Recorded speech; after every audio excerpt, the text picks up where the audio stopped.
It's Sunday night, 9 o'clock. Welcome to All Lacrosse Live. I am Gary Groob in Toronto, at least part of me. It's another rough week, guys. It's been another big week of singing Away We Go, caroling.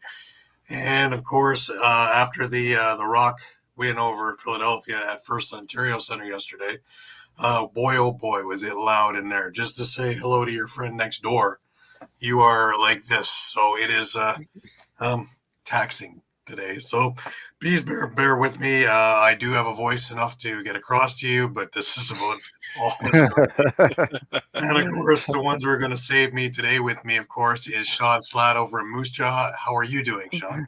Doing pretty good, Gary. Oh, you're in good voice. That's wonderful. And down in Connecticut, there is Muffler Mike Kostiuk. Mike, how are you? I'm doing good.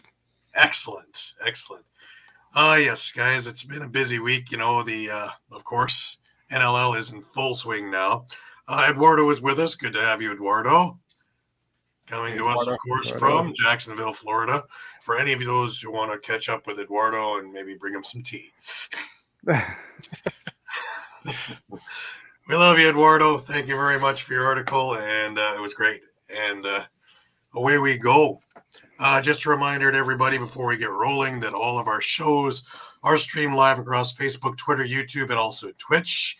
And you can catch all the action on EOPsports.com. Remember to hit the subscribe, follow, and like buttons, and always share.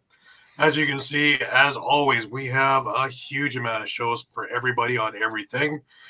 Please enjoy our affiliates, the Broad Street Bully Podcast, Philly Press Box Radio, Edge of Philly Sports Live, Bird's Eye Q, Patterson Avenue Fanatics, Talking Philly Sports with Matty B, Devereaux Sports, Painted Lions, Party on Broad, and of course, Steel Steps.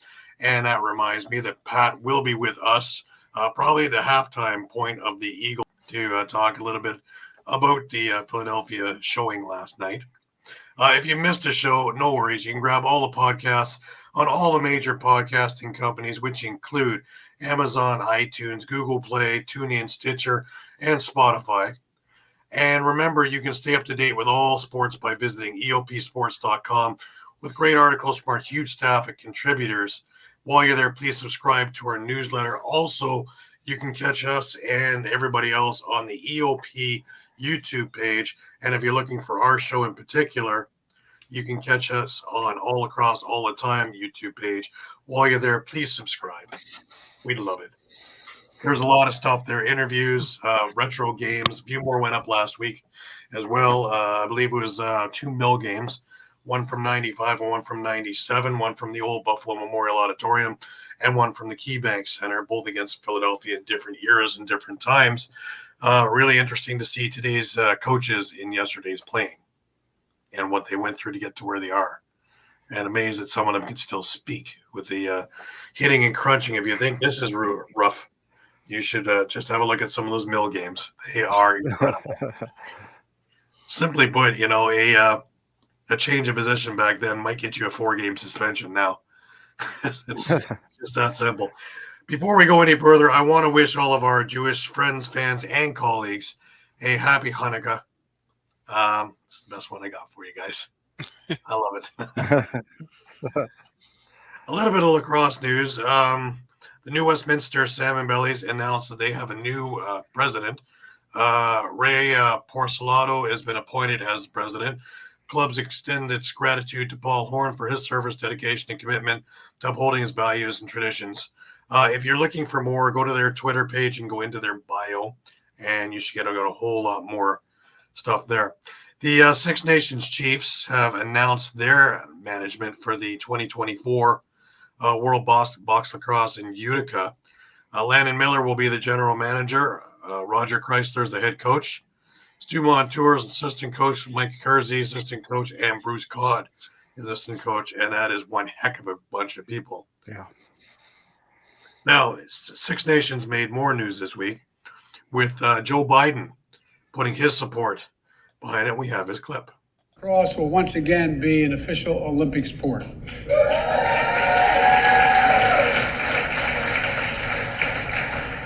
And the Six Nations team asked to compete under its own tribal flag. And today, I'm announcing my support for that request.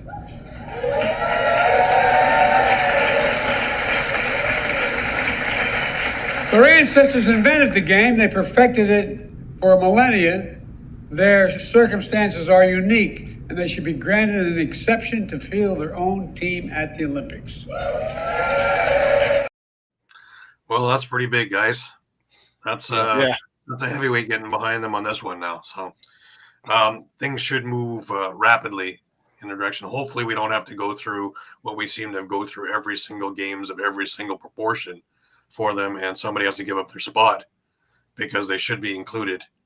They damn well invented the game. That's simple.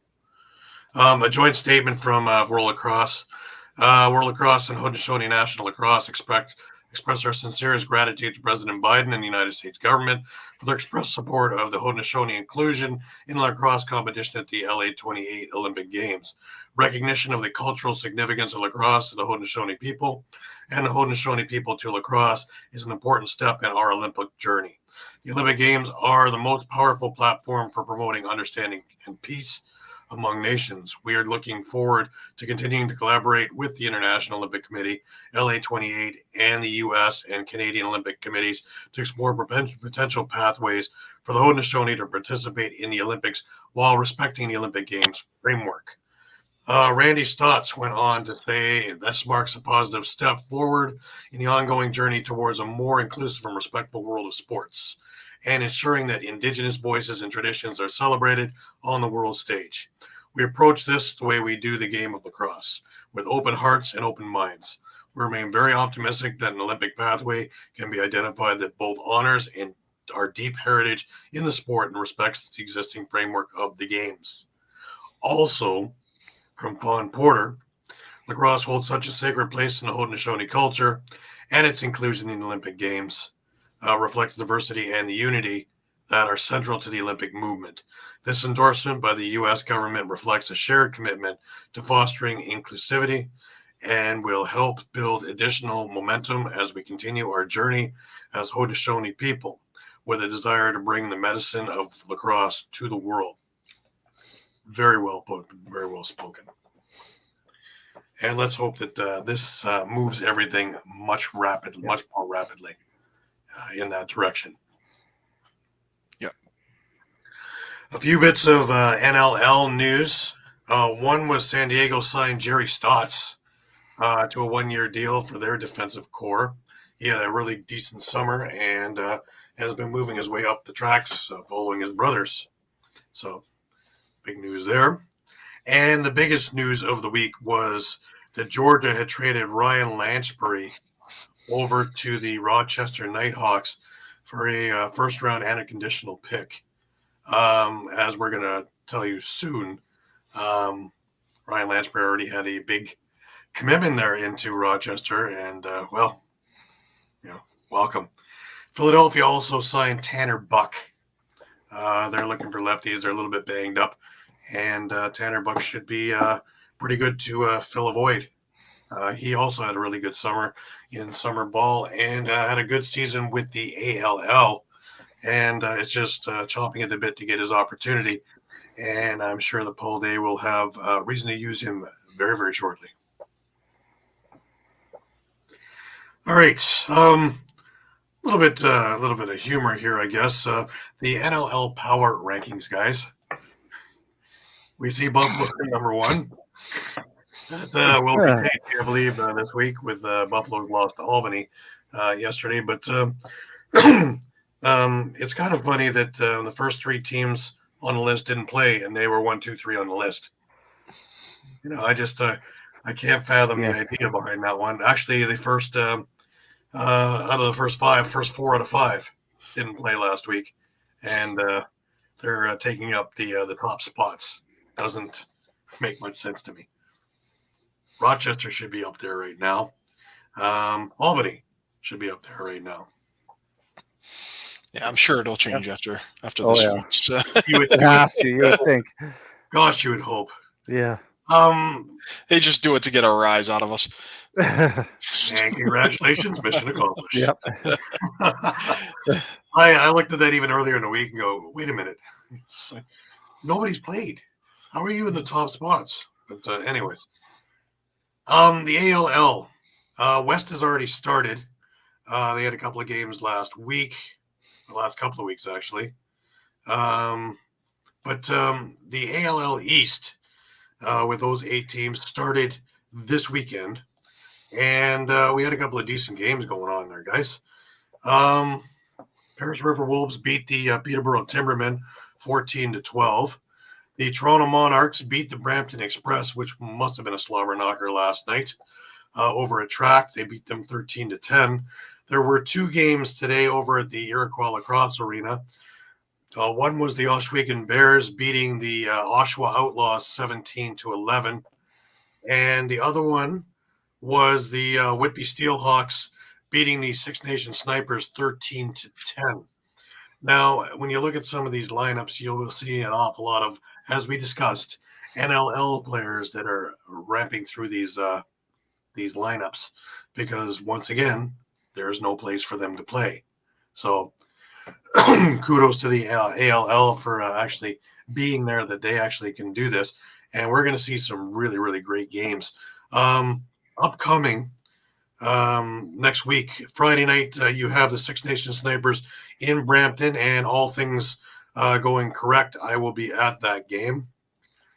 With the Rock having a bye next weekend. Also, the Peterborough Timbermen will be in Oshawa on Saturday at 1 o'clock, and the Ohsweken Bears will also be in Oshawa for the 5 o'clock game against the Whitby Steelhawks, and I should be in Oshawa for one, if not both of those games.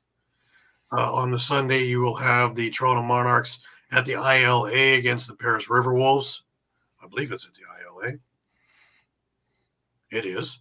And you have I lost my screen. And you have the I think that's it. That's the only game next week at the ILA. And then we have a game on Saturday, December the 23rd, for those of you looking for some Christmas fun, where the Steelhawks are playing the Timbermen, and the Outlaws are playing the Monarchs. One will be a track, and one will be in Millbrook. Just a brief little look at the ALL West from this weekend. The Blackfish beat the Grizzlies 19-10, and the Eagles beat the Sea Spray 14-11. They have a couple of games next Sunday as well. Sea Spray are going to play the Blackfish at 1 p.m. Pacific, and the Grizzlies will be playing the Eagles at 4 p.m. Pacific. Those are at the Langley Event Center. Well, guys, you know what time it is, eh? It's time to show our pick'ems. A little bit better, guys, a little bit better. I thought I was having a 5-1 week until Panther City melted down with 0.1 second left to let Vegas back in the game to tie it and then lose in overtime. So as we see this week, Pat had a little bit more of a human week. He went 2-4. I went 4-2. Mike and Shawn both 3-3, and Eduardo at 2-4, which year to date gives us Pat and I tied in first at 6-5. Muffler and Shawn tied at 5-6, and Eduardo chomping at their heels at 3-8. Next week there'll be 5 games, guys. Don't worry, we have a chance. A lot of lacrosse still. An awful lot of lacrosse, guys. An awful lot of lacrosse. I just want to remind everybody this part of our show is brought to you by Dolan's. All right, guys, when you're staying local and you want to watch a great game or just hang out with some great people, make sure to go to Dolan's Bar at 24 East Sellers Avenue at Ridley Park. Right off of I-95, south of Philadelphia Airport, Dolan's Bar is the place to be. Great music, great times, memorabilia giveaways, great drinks, and even better food. You never know when a former Philly sports icon walks through the door. You got to go to Dolan's, 24 East Sellers Ave at Ridley Park. Tell PJ that EOP sent you. Go to dolansbar.com or follow them on Twitter, Facebook, Instagram, or even TikTok. We'll see you there for the game. Absolutely. And as Eduardo puts up, it's a very competitive 3-8. Yep. That's what I like to see, is when you can have a little bit of humor with yourself, because this is just fun and festivity. By the way, folks, if you are keeping score and you are looking about the Eagles, Dallas is up 10-3 about 6 minutes into the second quarter. You know, us here being good team guys, we're trying. Fly, Eagles, fly. Put on an Argos cap or something like that, Aisha. Well, Sean's trying to cover as many parts of the gamut as he can possibly do. We see Saskatchewan. I think there's a Brampton shirt up there. We got a Calgary shirt. Brampton, there's Calgary. I got Toronto back there. We got a Minnesota Georgia. Swarm or Georgia Swarm cap on. Mike, of course, is going to rub it into all of us that he was right both weeks with Albany. Yeah. Me, I just have every team who possibly ever gave me a cap, which includes the NFL. God, yes. Well, hey, I dug out the other, the Rock, yeah. Rocco. While we're on that topic, the Rock played Philadelphia last night in what would only be called a very loud, very, very loud, very loud First Ontario Center. 7,200 and some odd fans, which made a noise of what I remember as 15,000 in the ACC or Scotiabank or whatever. It was loud, folks. And I think DJ Sweet Lou, who, by the way, is Nick Diachenko, a former Toronto Rock player, who is the DJ for the in-house stuff there, was having a party and a half there. And, the fingers slipped to 14. It was loud there, as you can hear. But anyways, the Philadelphia Wings strolled into Hamilton for what can only be called a heck of a performance by both goalies. Zach Higgins made 40 saves last night. Nick Rose made 38 saves last night. Both goalies looked stellar through most of the night. Was there a goal or two they probably wanted back? Sure. But most of the time, these guys were just dead on point. And, that first quarter, for the majority of it, was, 2-0 Philadelphia. And the Toronto offense never really got cooking until the second quarter. Blaze Riordan opened up the scoring just 5 minutes into the game with what was just a beautiful little flip pass from Mitch Jones. And as Pat likes to call him, the bulldozer went forward in, and he had a beautiful goal out of that. Joe Resetarits got the next goal for Philadelphia, and this one was a strange one, guys. If you have a look at the highlights, this one was a shot from Mitch Jones off the back glass, and the carom went right to Resetarits on the other side, who had a yawning open net, and he did not miss. So could Nick Rose do anything about this? No. I'm sure some Nick Rose haters out there go, well, he could.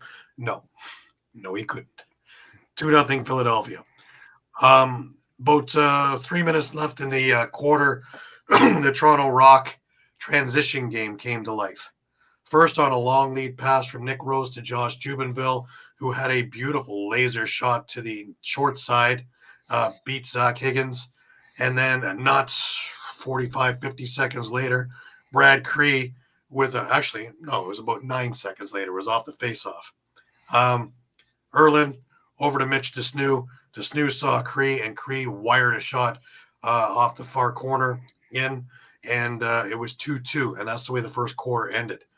Absolute finesse filled. There was no penalties to discuss. Only one during the second quarter as well. Then things got a little stranger, but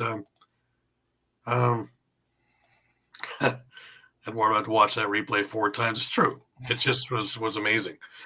Moving into the next part of it, Sam Leclerc gave the Wings the lead again, and then the Mark Matthews show began.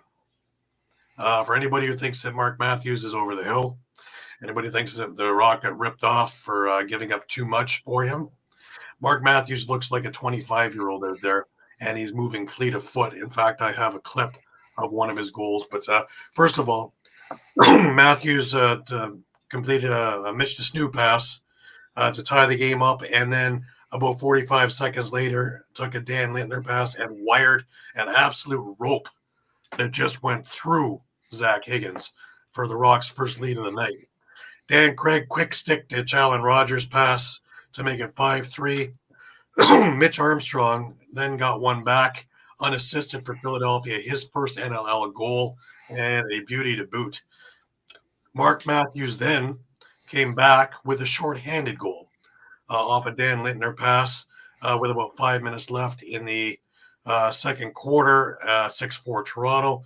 On that same power play for Philadelphia, Mitch Jones did convert off a Joe Resetarits pass, and it was 6-5. We have a game, guys. It was nip and tuck, and this was a track meet.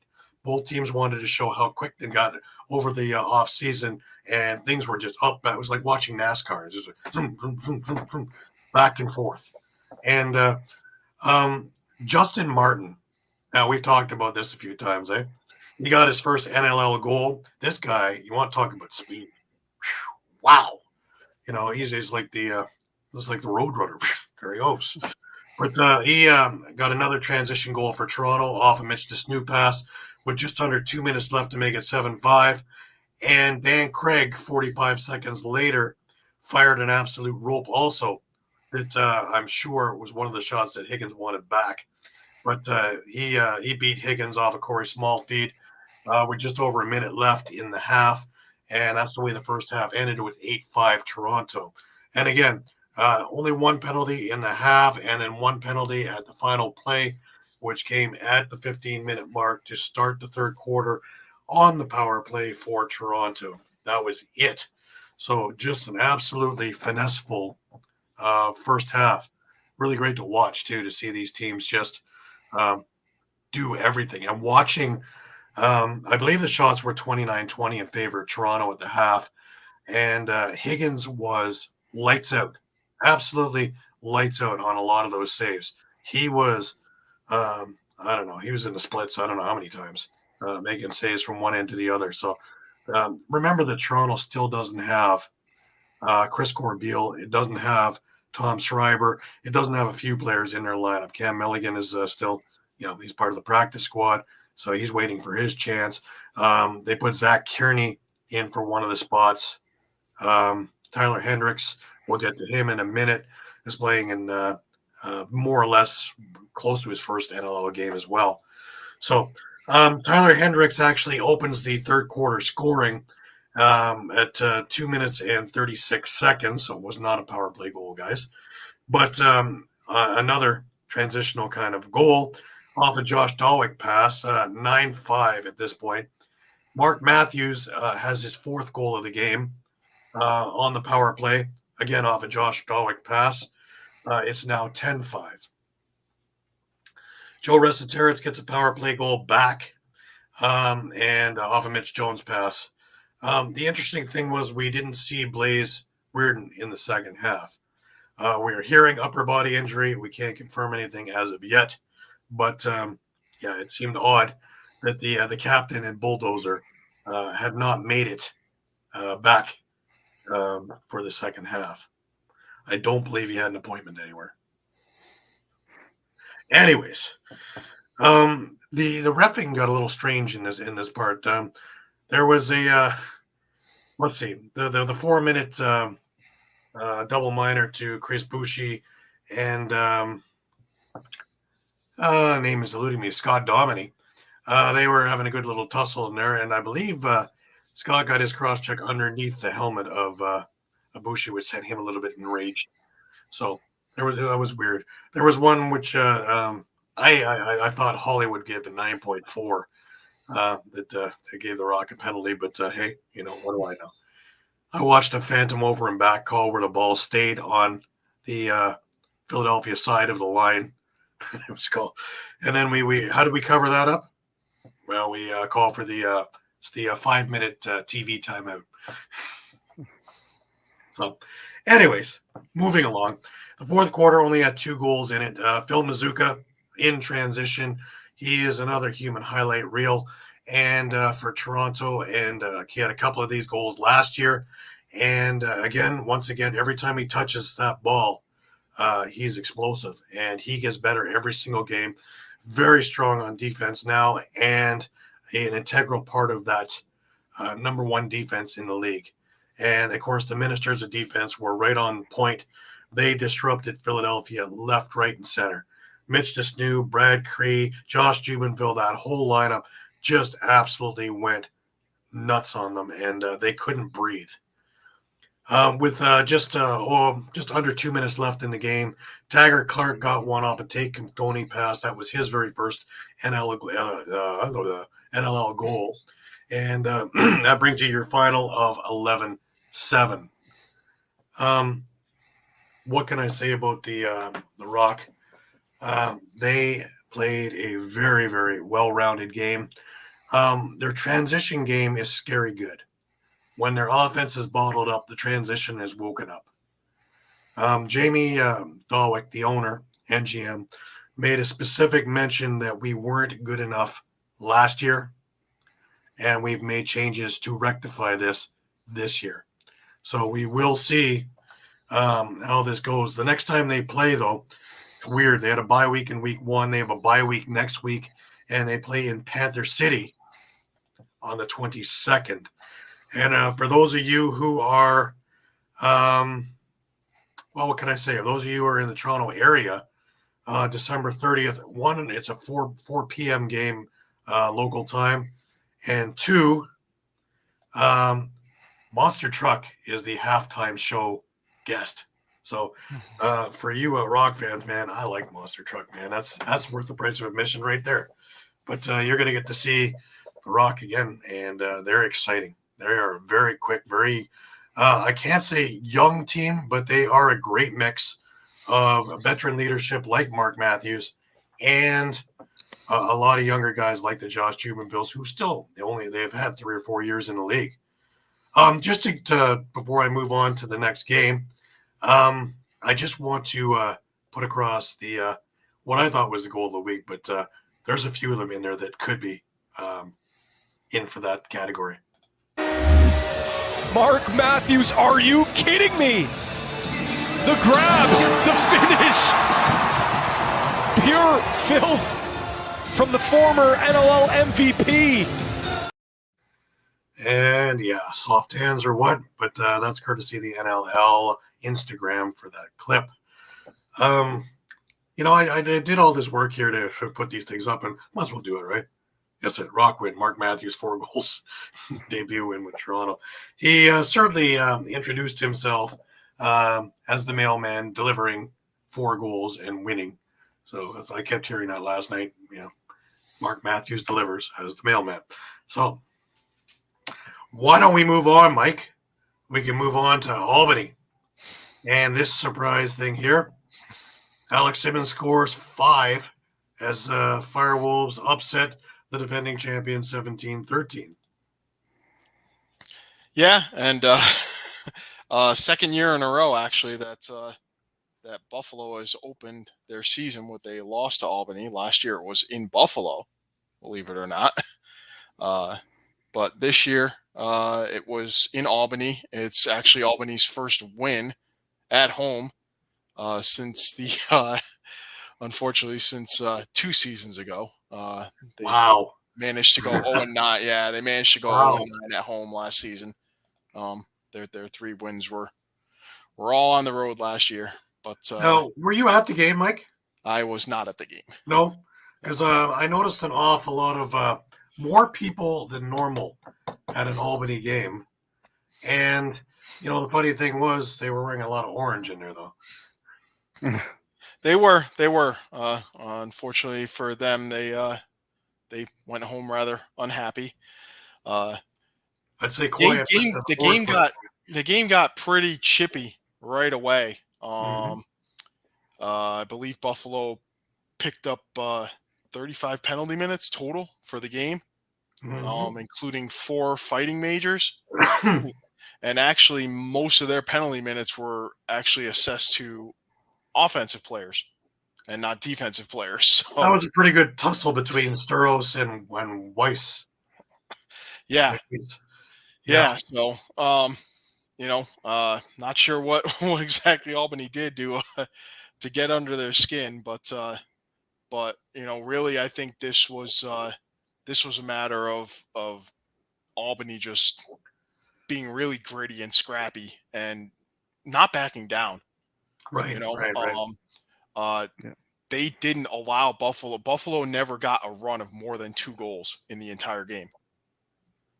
So, anytime Buffalo would score or respond, Albany would respond right back and kind of keep them at bay. So they led 10-6 at the half. Really scoring by committee. 5 guys had at least 2 goals each for Albany, led by Alex Simmons, who had 5 goals, 3 assists. Ethan Walker and Travis Longboat both had 2 and 5. Marshall Palace had a hat trick and an assist. Ty Kurtz had 2 goals and 3 assists. So spreading the wealth around, and it can't go without mentioning Joe Nardella returning. He had a pretty good tussle with McCulley. He did. He also won, I think, 22 out of 34 on faceoffs. So, yeah, it definitely is. He's definitely got an interesting skill set. Yeah. How he scored that goal. I mean, she scored a goal at the end of the first quarter. Ty Kurtz tried a behind the back shot that went wide of the net, bounced off the boards, and Powers picked it up with about 2 seconds left and was basically sitting on, what we would call goal line extended, right, in field, and just fired a shot and found a way to squeak it past Matt Vince at the narrowest of angles to tie up the game at 2 at the end of the quarter. And, the other bright spot I guess I'd give Albany is, they finally scored a power play goal after going 0 for 9 against Las Vegas last week. So, things are moving up, and right now they're sharing a lead atop the standings. And next week they believe they go to Philadelphia and the chance to match their win total from last year. So, yeah. Well, it's funny, you look at the Buffalo scoring there, and the usual people are doing it. Chris Pluche, 4 goals and an assist. Tolkien Anigo, 2 goals and 2 assists. Of course, Josh Byrne, 2 goals, 7 assists. Dane Smith, a goal and 5 assists. Brandon Robinson, 2 goals and an assist. You almost look at that and go, hey, they had a pretty good game. And then you look at the rest of it and go, no, they did not. On the faceoff dot, Max Adler was not in the lineup, and they lost the faceoff battle 22-12. Already with Nardella in there, I think he would have had a tough time. But when they don't have the one thing that's going for them, this becomes an issue.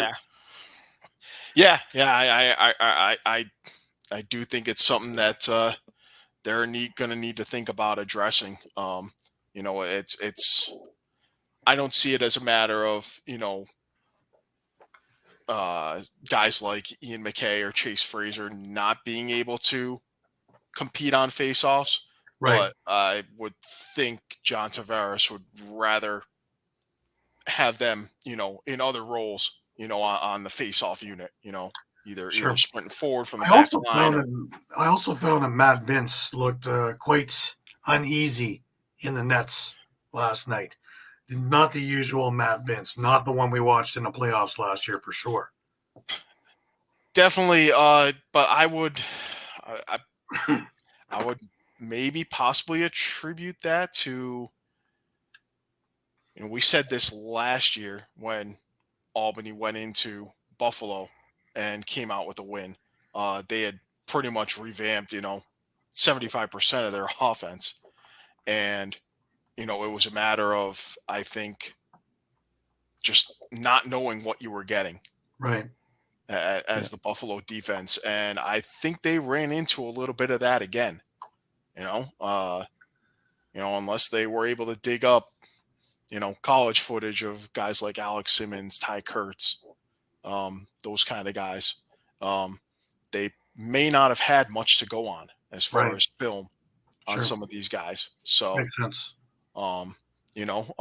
to be honest, they probably wouldn't even have that much film on Travis Longboat either. I mean, he was out all last year with a major injury.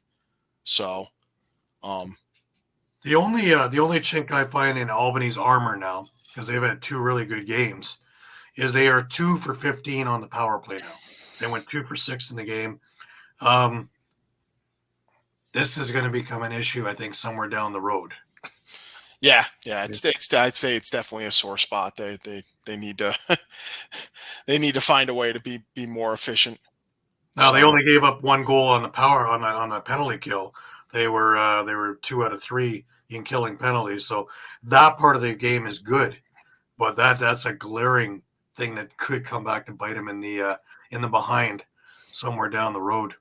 I just have one of the Josh Byrne goals just because it was such a beauty. And again, this is another one as a candidate for goal of the week. Balance up and down. It proves many weapons you have to stop for Albany. It's Byrne, muscles through 2 defenders. Josh Byrne! Are you kidding? He switched to the right hand and buries it on Jamieson. We're tied at 1. Well, a player coming off of a career-defining year in terms of goal scoring, and when you see plays like that, you kind of wonder why. You wonder why. Conventional wisdom tells you, Brendan, you have 1 defender on a player, maybe won't work. How about 2? And between Byrne and Nardella, still not able to stop. Watch the size. He goes up with 1 hand on the stick, up and over the shoulders of both defenders, changing the angle and right through the wickets. Man.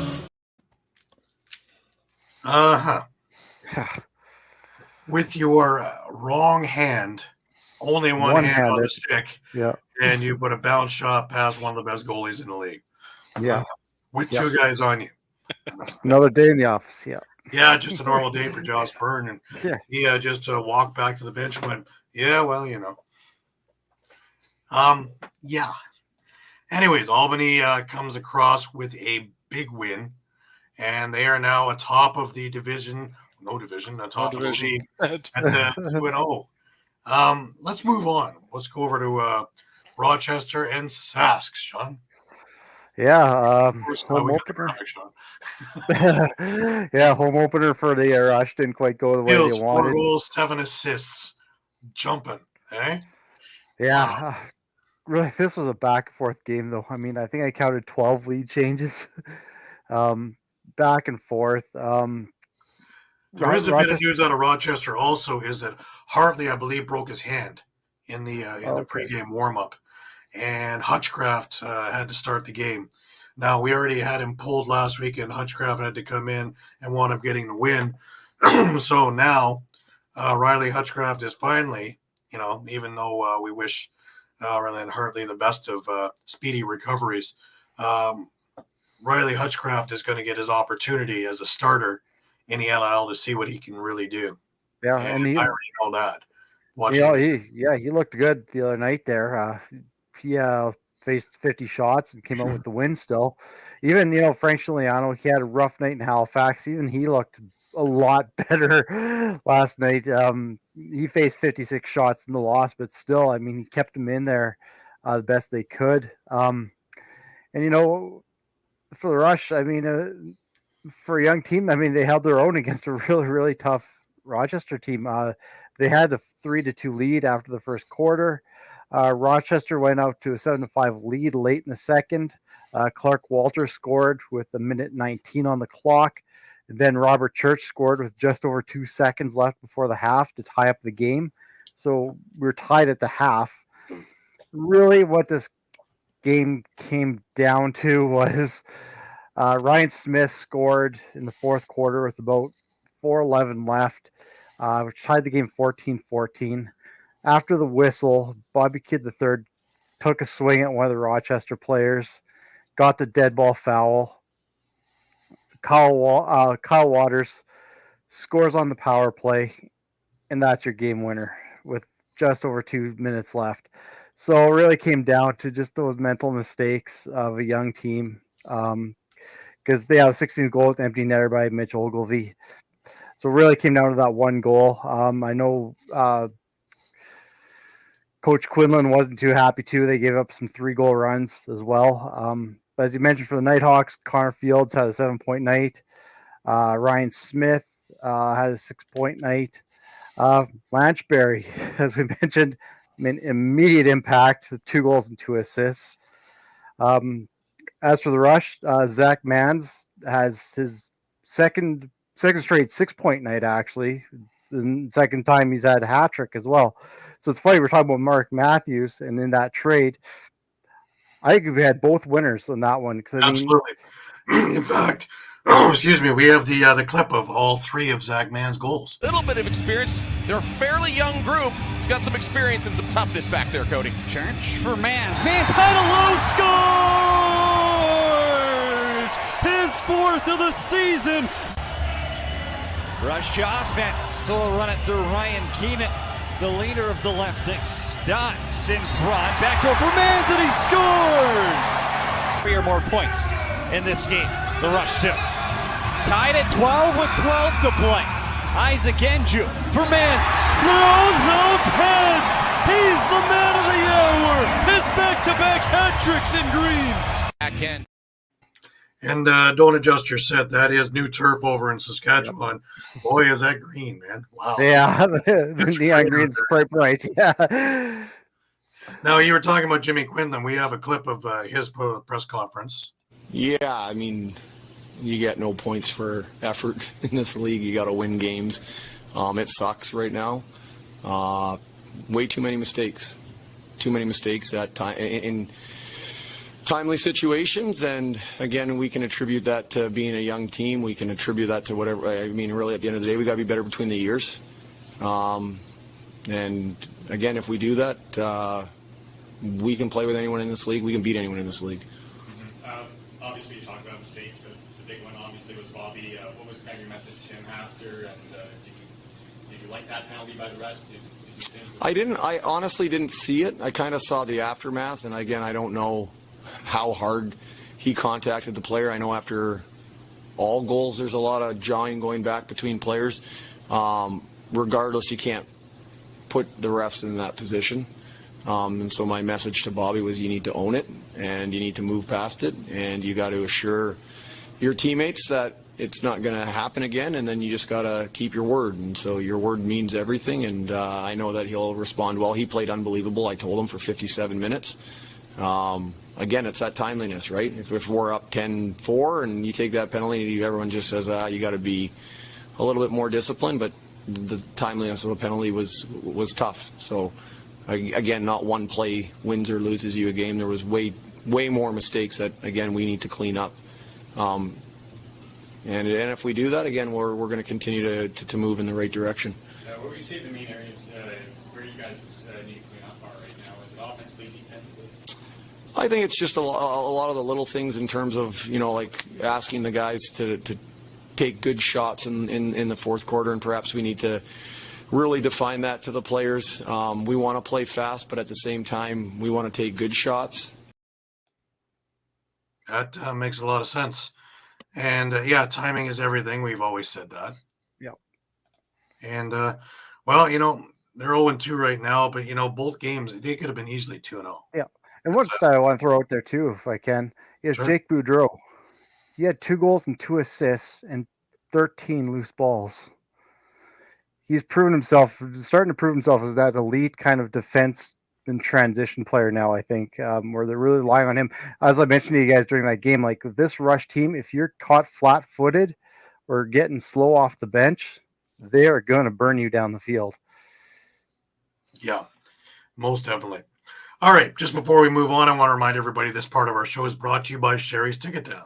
All right, guys, it's time to talk about Sherry's Tickets. Sherry'sTickets.com is easy to use and has no hidden fees. The price you see is the price you pay. Pay less and play more with Sherry'sTickets.com. Save even more by using the exclusive promo code EOP10. That's EOP10. Do not pay hidden fees and save 10%.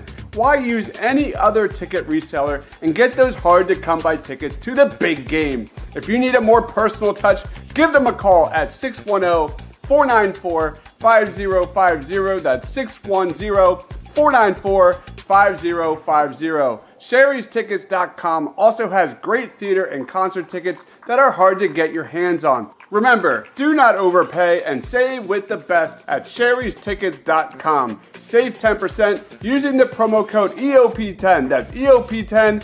You'll thank us later. Sherry'sTickets.com.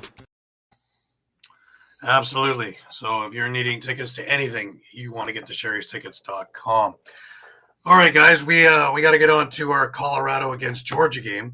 And funny enough, all of us seem to get onto the Georgia bandwagon, even though Colorado was a finalist last year and the champion the year before, and really haven't changed much. Well, Ryan Lee's out of the lineup, but other than that, all the main things are in there.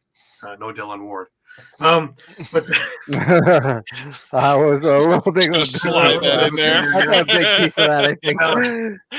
you put that in there, and then you put the Lyle Thompson show part of that in there, and maybe Seth Oaks to go with it, and there we go. You're looking at an evening of Lyle with 4 goals, 3 assists, doing Lyle Thompson-ish kind of things. Andrew Q with a goal and 4 assists. Shane Jackson, 3 goals and 2 assists. Jordan McIntosh, no goals but 4 assists. Who was it else? It was Seth Oaks, 3 goals and an assist as well. Jeremy Thompson had a goal. Brady Kiernan had a goal. This has become a very, very powerful lineup all around. And they gave Colorado fits through most of this game. They got out early.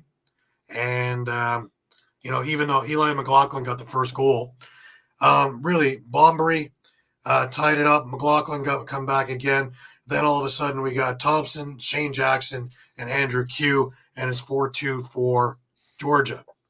Chris Wardle gets one back, but Jeremy Thompson scores in transition with just under 5 minutes left in the first, 5-3 after 1. Wardle brings it within 1. But Adam Wiedemann in transition off an Andrew Q feed, followed by Lyle Thompson off a Shane Jackson feed. And we're at 7-4. Connor Kelly gets one back, 7-5. And then it's all of Georgia the last couple of minutes of the half.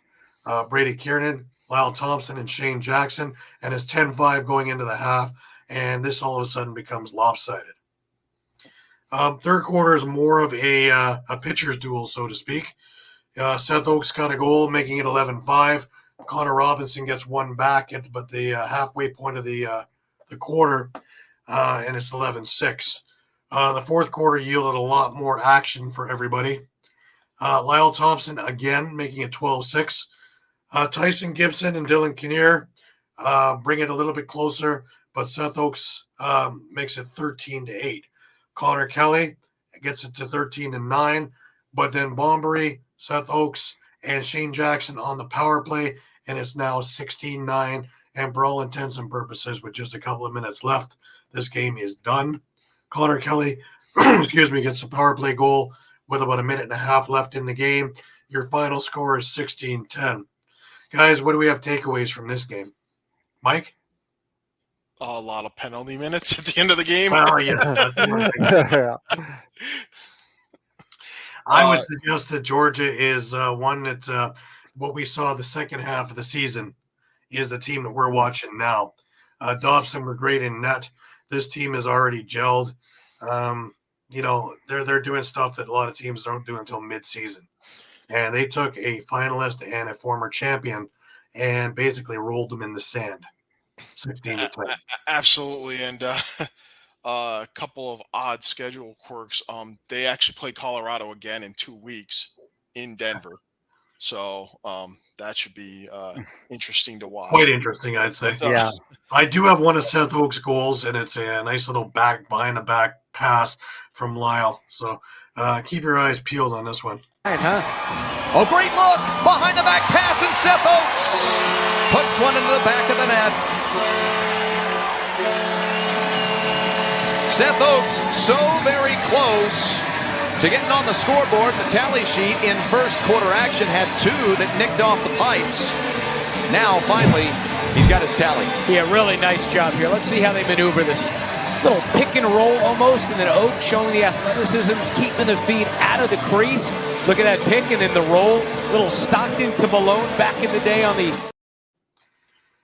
Tyler Carlson got undressed on that goal. What a pass by Lyle. Wow. That's something. Yeah, just It's right on so the money, easy too. for him, eh? Yeah. It's just so easy. Yeah, but just get to... Oh, okay. And it has been put in stone, etched. Yeah. Yeah, I mean, that'll be a way to put, one of our shortlist contenders in an early hole. Certainly, if they Very much so, yes. if they sweep that series. But interestingly enough, the broadcast team noted the other quirk in their schedule, which is let's see, their next 12 games, 9 of them are away. That's painful. Yeah, that's rough. Yeah. So, but certainly if they're playing at this kind of level through their road schedule, and have themselves in a decent position when it comes time to make a playoff run, their last 5 games are going to be all home games. Mm-hmm. Last 5 are at home. So, Yes. 5 at home, yeah. So that could be interesting, especially down the stretch. Yeah. Yeah. So that's definitely going to be something to watch if they're able to navigate, themselves to a decent record through all of their road schedule and have their last month to month and a half be all at home. Yeah. Maybe with a chance to wrap up home field advantage. Can you imagine that? You play your last 5 at home, and then you're never flying out anywhere, until maybe game 2 of the finals or something like that. That's pretty wild. Yeah. All right, let's move on, guys. We're going over to San Diego. San Diego beat Calgary 12-9, and of course I best get onto my my little clip, right? Here we go. Austin Stotts, 4 goals and 2 assists, leads the Seals over the Roughnecks. Great picture of him, eh? Yeah, go ahead, Mike. No, definitely fire it up. Yeah. Oh, yeah, well, it didn't look that way in the first half of the game, eh, Shawn? No, it's kind of not how you start, it's how you finish. Because I mean, the Roughnecks were up. Well, the Roughnecks were even up 4-3 at the half. It wasn't until the second half there, and then San Diego just shut the door with 3 goals in the fourth quarter to win it with Berg and a couple from Dobie. I know too. In the third there, where they just shut them down altogether for about 8 minutes. San Diego scored 6 goals to Calgary's 1, and there was your game. There was your game. And in that time, Stotts had a couple. Curtis Dixon, Trey Leclerc. The usual suspects, right? And we had question marks too about Chris Irregulari and how he would fare after kind of a so-so season last year. And he comes up with 34 saves, 9 goals against. So he's starting to look a little bit better. I guess it's still kind of wait and see that question mark with San Diego. But I kind of think Christian Del Bianco wasn't busy enough. He made 37 saves. He had 49 shots. That's about 12 or 15 shots less than they usually give him. Yeah. So maybe he got bored. Well, that is kind of the weird thing is usually that's how you're beating Calgary, just peppering Del Bianco's shots. Mm-hmm.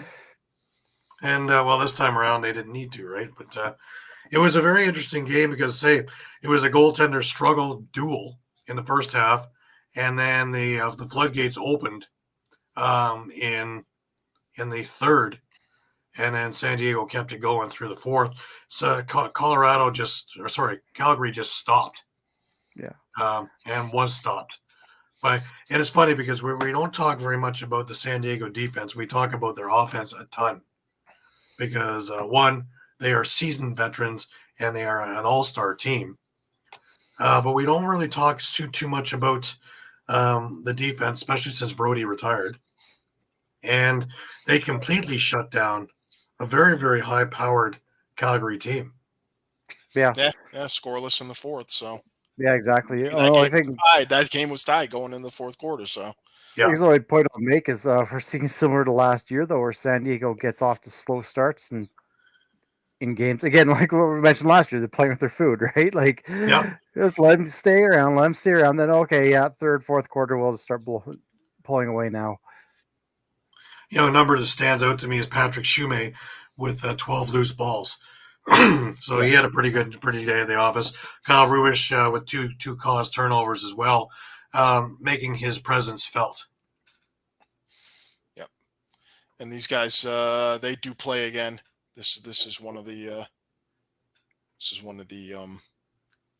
2-game series. That'll be a slobber knocker when it goes to Calgary, I think. Yeah, and Calgary actually they've got a rough slate of the 2-game series. They play San Diego twice, they play Saskatchewan twice, they play Philly twice and Toronto twice this year. Ouch. So that's tough. So for a team that's already they're already 0-2. They've squandered 2 leads basically in those games. They need to start finding answers and quick. Well, I was just going to think, is it time to panic in Calgary? Like, I know it's still early, but 0-2 is 0-2 still, right? Yeah. It's I started asking that too. I mean, because here's the thing, so Saskatchewan's 0-2, but I think you kind of expect that. It's a young team going to build. This was a team that you were expected to be good, and you're now 0-2. You said squandered 2 leads. I think there should be a bit of concern there. Yeah, definitely. I mean, all of us basically. I mean, we all pretty much have the same short list of, candidates for the championship this year. It's Buffalo, Toronto, Halifax, San Diego, Calgary, and maybe Colorado. Right. Yeah. Well, guys, without further ado, I want to bring in the Gobbler because he just graced us from halftime of the Eagles. So let's bring in the Wings Nest correspondent here, and here we are. How are you, Pat? I might just hang here for the rest of the episode. We're trying, Pat. We're trying. We're trying. You might not want to wear that hat again. I don't know. It's that bad. It's getting that bad out there. It's getting ugly. I wore this for you, though, Pat. Hey, listen, I can't tell which one's worse right now. Well, let's talk about those Toronto Rocks, guys. And what I've seen from the Toronto Rocks is just, man, you could just see the level that those guys are playing at right now. Their front four defense is just nasty. If you want to use football terms, I mean, the way they play up front defense, man to man. This is the first time I've seen Mitch Jones looking puzzled, just looking how to figure out how to score on this Toronto Rocks defense. It's hard. It's not easy. He was trying to manufacture some things and was nothing going their way. I mean, this Toronto Rock team is from on both sides of the ball is nasty. They got guys who can score, especially double M Mark Matthews. I mean, that kid can he can sling that ball. He can sling it. So I got to give that kid some due. I mean, it just there's no it was just a tough day of the office. And like I said, I cannot chip away anymore about the Toronto Rock defense. It just, they were nasty. Well, their defense also became their transition too, which yielded quite a few goals and kept Philadelphia flat-footed a lot of the times. I counted at least 4 or 5 transition goals out of that. And the other thing I would add too is, it was their first game, and the last time they were on the floor, the taste in their mouth was extremely sour. Yeah, that's a good Let's point. just say, Yeah. after pretty much getting completely manhandled by Buffalo, 2 straight games in the Eastern Conference Finals. Yeah, Philly kind of became the punching Yeah, bag. oh yeah, Yeah. yeah. Unfortunately, Philly ended up first on their schedule, and that was Oh Yeah, yeah. with a mission in hand that the owner had said too is that we changed it to fix it because we weren't good enough. So yeah, that's the mantra this year. They've revamped all the dressing rooms. They revamped all the other things at the track to give these guys every benefit and everything that they can, whether it's viewing rooms and whatever, looking like theaters for crying out loud, to have every aspect taken care of that these guys worry about playing and doing the best that they possibly can on the floor. So we'll see in 2 weeks' time when they play in Panther City what kind of team they are. But from all accounts, and this is without a couple of their big pieces in the lineup still, they're still missing Chris Corbeil. They're still missing Tom Schreiber. They're still missing a couple other guys. And, those guys, when they get in the lineup too, they work magic. So, Yeah, I watched a lot of Tom Schwarber from the PLL, and yeah, he was money all summer long. So, oh yeah, but that's another thing too. Again, to look at this Toronto Rock team that the Philadelphia Wings had difficulties on defense. Just trying to maintain them on offense. Where it looked like it was a bunch of miscommunications, set screens, all that stuff. The second you give one of those guys an open window, they're taking full advantage. And this time I'm not going to get on Higgins. I'm going to give him his due because you're playing against an upper. You're oh, playing he against played a great. contender. Never He mind. kept him in that game, yeah. He was something else in that, man. To watch him live, he was everywhere. That game could have easily been 21-7. He stood on his head, especially that first quarter. He didn't give up a goal until about 3 minutes left. And he made 9 or 10 really big saves off the hop when it was still 0-0 before Reardon got his first goal. And then, of course, the arrested Terrence Karam off the back glass. And then it was only transition where the whole defense is caught with their pants down, not getting out fast enough. That 2 goals in 9 seconds and it's tied. I can't put the blame on Higgins for any of that. No, you can't. I mean, again, this is a well-oiled machine is that Toronto Rock team. What I saw, I mean, like I said, they were miscommunications. They were setting screens. It looked like the Philadelphia Wings on defense didn't know how to contain them. They just, it looked like guys were missing assignments, who to stick, and all that other thing. It just looked like they were all puzzled. And like I said, Toronto just had ball movement, find the open guys, executing the plays, so forth. And it was just nice repetition. It was just like, to me, this was the measuring stick for the Philadelphia Wings. Okay, where are you? Where are you really as far as as your opponents? And that told me you're still a little bit of ways. You're still a little bit of ways of Right. really, really being a contender for that cup. Now, Philadelphia had a couple of problems too. Is Holden Catoni wasn't in the lineup. He had from what I've heard, is a broken finger. We didn't see Blaze Reardon in the second half. He left the game. Not sure what's going on there. We're hearing upper body, but we have no confirmation on any of that. Tanner Buck was signed by Paul Day because they're in dire need of a lefty. Tate Catoni was taped up, so he was in the lineup, but he was hobbling around a little bit. So the Wings are banged up two games into the season, so they need to right it quickly because it's really easy to fall down the standings when you have no divisions and only the top 8 teams. Team gets on a run, goes 4-0, and a team that doesn't go on a run and goes 0-4, well, they're going to have a hell of a climb as opposed to divisional. Yeah, and like I said, this weekend is their home stand. I hope this is again you're being banged up. It's not going to be easy because you're going against this Firewoods team who just shook the world right now. You just got a little bit of momentum. They just rocked Buffalo. So again, you better be on your heels. And again, I don't know who's going to step up and dealing with an injury like a Hoke-Tolan right now, a broken finger. You need somebody to step up right now. And again, Mitch Jones to me looked puzzled, trying to come up with a play, trying to find the open man, he's been more facilitating as these last couple of weeks, and I haven't. He just looks puzzled trying to find the back of the net. So it's they got to figure out quickly. Paul Date's got to come back, go back to this chalkboard, kind of figure this thing out. Get ready for your home, your home opener. In his defense, though, I will say that Wings team is fast. The first half was a finesseful with one penalty and a half, and that thing was just end to end, both Toronto and Philadelphia, back, forth. I made a reference, it was like watching NASCAR. It was just back and forth and up and around. So they are a quick team.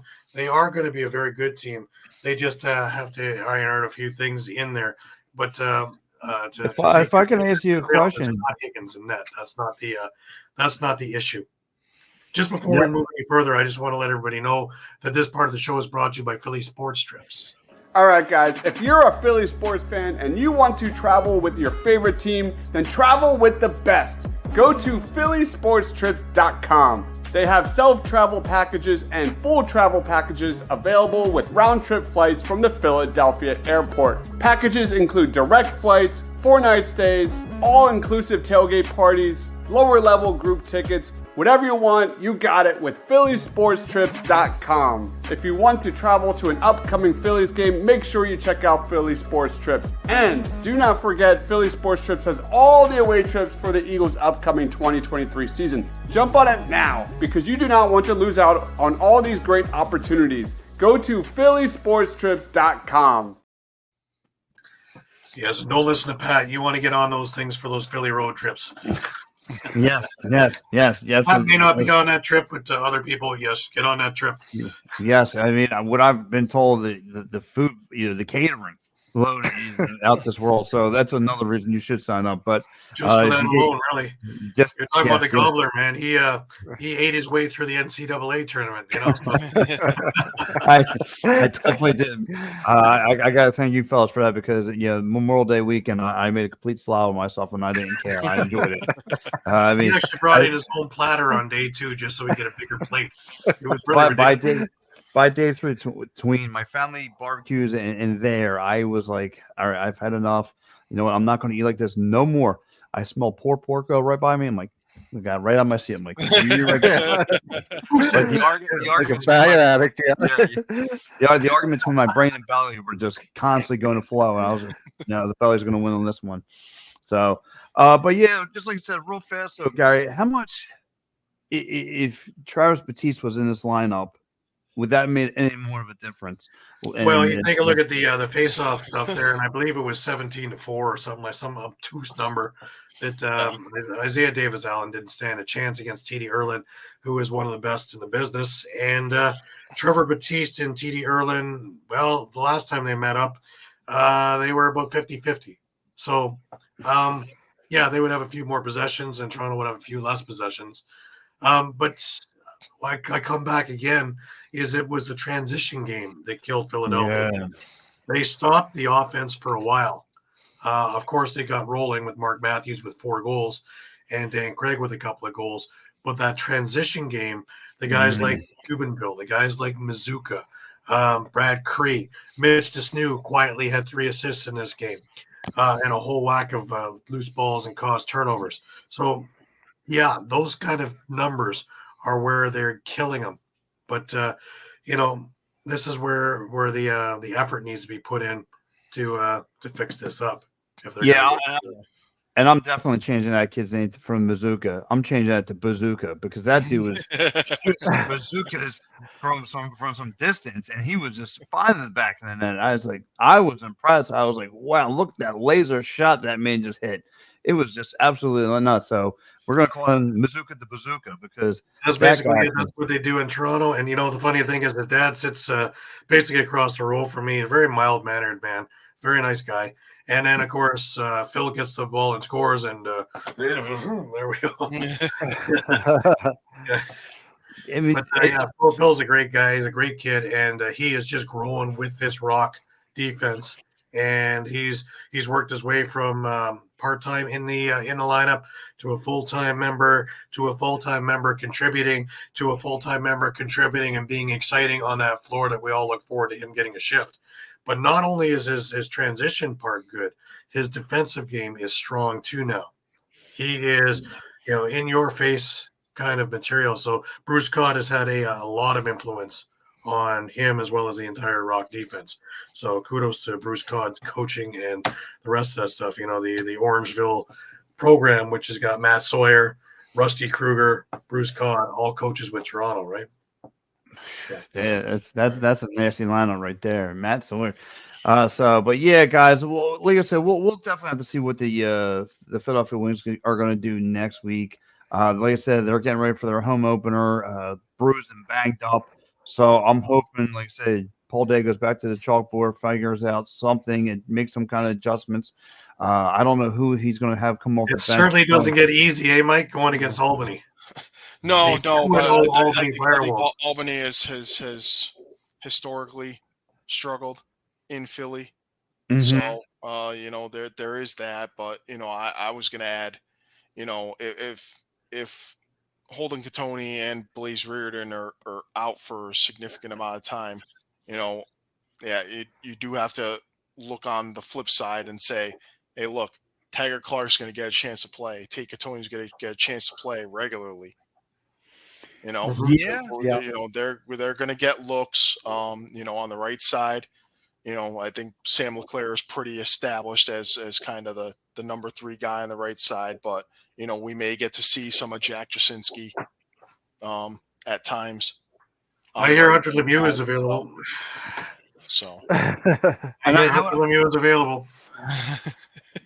Yeah, and what I think that's was a part of their offensive game, honestly, is when Blaze is, again, chucking like a bulldozer in front of that net. Again, when he's not there, and then you have to go to plan B, and the Philadelphia Wings on Saturday night did not have a plan B, and Toronto Rock didn't care, and they were just there to handle some business. So, I got to give those guys kudos, man. So, Toronto Rock guys, if you haven't faced them yet, they're coming. So, again, they're going to be a tough team in the East.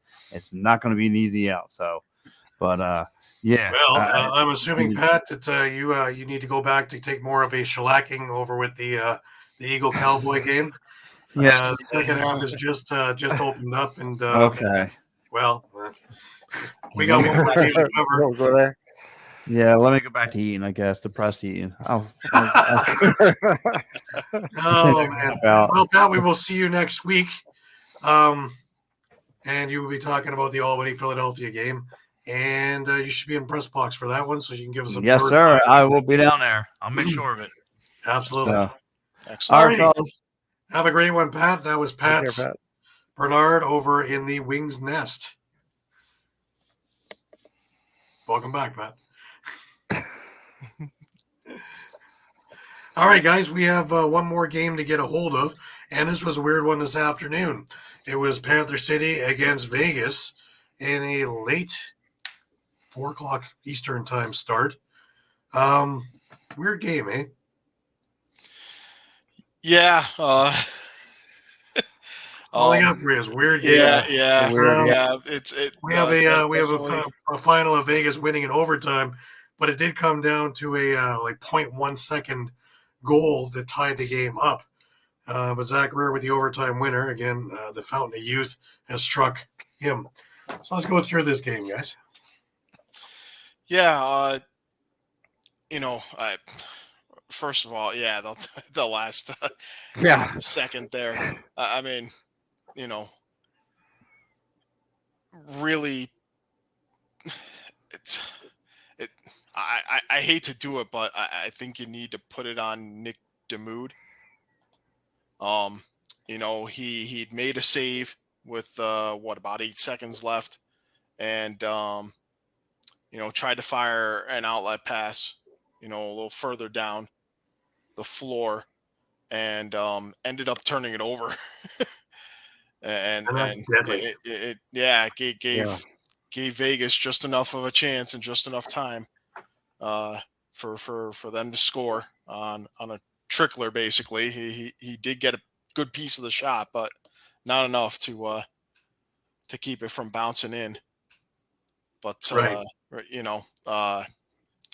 Panther City, I kind of feel like they really had no business losing this game. But it's obviously huge for Vegas to not fall into that 0-2. After they squandered a lead in week 1, basically against Albany, by Right. letting them come back from down 1 with a 3-goal run to end the game. So It is weird. They seem to have had this game in hand too, in the third. But they're up when. I noticed just not a lot of. I just noticed not a lot of crisp passing. A lot of just kind of, as Dalton Jernigan put it on the broadcast, a lot of just unforced turnovers. Hey, we're just throwing the ball away, and it certainly didn't help. We were just talking with Pat about the impact of Philly not having Trevor Baptiste. Panther City, right now doesn't have the services of Tyler Burton or Brooker Muir at the X. They're kind of going with a mix of guys. Evan Messenger, I think they're using Brandon Goodwin. They might be using Connor Sellers or Patrick Foley here and there. But they were going up against Zach Cole, and Cole had himself a pretty solid night, winning a vast majority of the draws right for the game, which, hey, that turns into possessions. And for a team like Vegas, they kind of need all the possessions they can get to be able to keep pace. Right. Not a whole lot of offense from either team. Rob Hellier had a hat trick. Casey Jackson had a couple of goals, and then sporadic.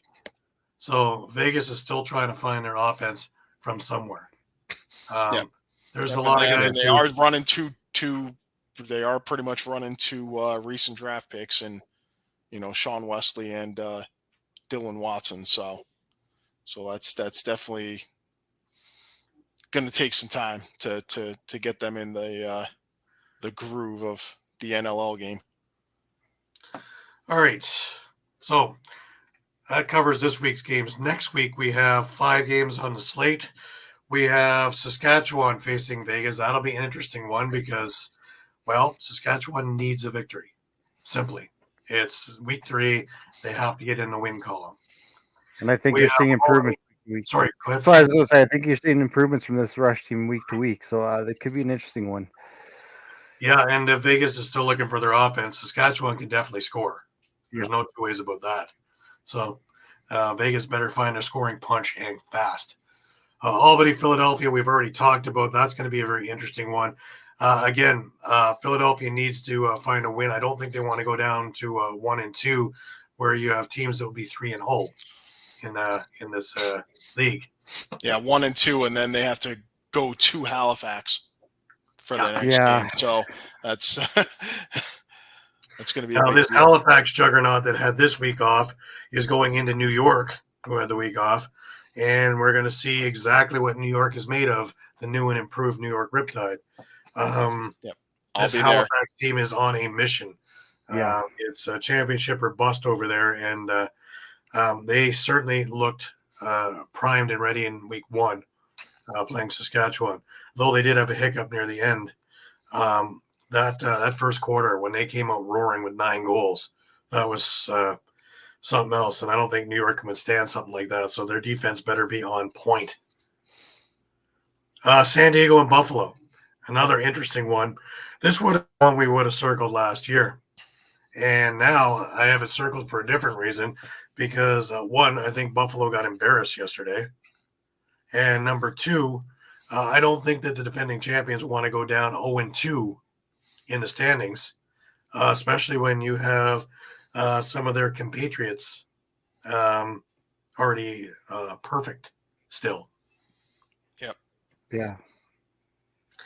And our last game of the week is Georgia and Vancouver. Now, we've already talked about Georgia being the team that we saw in the second half of last year and really firing, it seems like, on all cylinders. The Lyle Thompson effect goes a long way to mending a lot of whatever is ailing. But Vancouver, we have heard so much about it. We watched the transformation of this team under Kurt Milosky.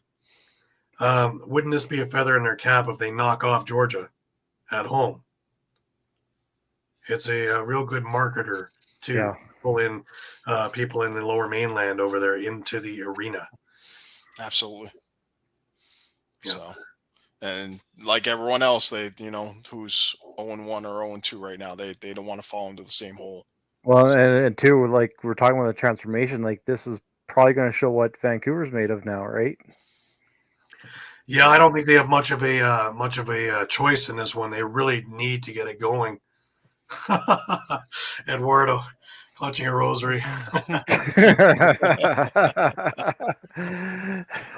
Your passion absolutely warms my heart. Just before we move any further, I just want to remind everybody this part of the show is brought to you by David R. Cherry and Associates. All right, guys, let's talk about Cherry Law Firm. If you get hurt at work in a motor vehicle accident, personal injury, or affected by criminal law, you got to call David R. Cherry of the Cherry Firm. Call 610-565-0300 or go to cherryinjurylaw.com. Let David R. Cherry fight for your rights. Again, that number is 610-565-0300. That's 610-565-0300 or go to cherryinjurylaw.com. Let David R. Cherry fight for your right. Absolutely. I know how much Mike likes to sue me, dog. So just before we end the week, I want to remind everybody that we are on Facebook, we are on Instagram, we are on Twitter, we are on Twitch, we are on Thread.